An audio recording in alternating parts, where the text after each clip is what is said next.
Bonjour, aujourd'hui je vais vous présenter la naissance de Lancelot et la mort de son père à partir du livre Lancelot du Lac de François Rohan, édition Casterman Poche.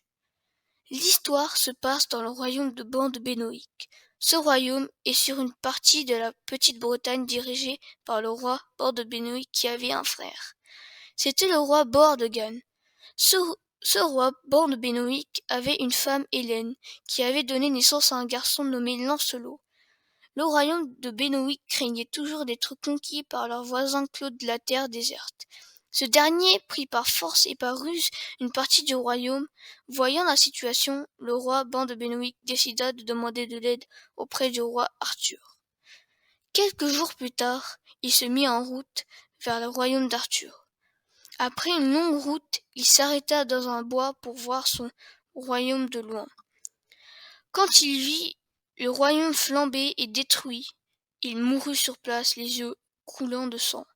Sa femme, Hélène, partit le voir, laissant Lancelot auprès d'un lac. Une fois arrivée sur place, elle découvrit le corps allongé dans l'herbe. Elle s'agenouilla et pleura pendant un long moment. Pendant qu'elle était en train de pleurer, elle se souvint de l'enfant et descendit de la colline pour aller retrouver l'enfant. Alors qu'elle descendit de la colline, elle vit une dame prendre Lancelot et s'enfuir. La dame supplia de laisser son enfant, mais elle était déjà partie. C'était la fée Viviane. J'espère que ce podcast vous a plu et n'hésitez pas à lire les autres suites des aventures de Lancelot.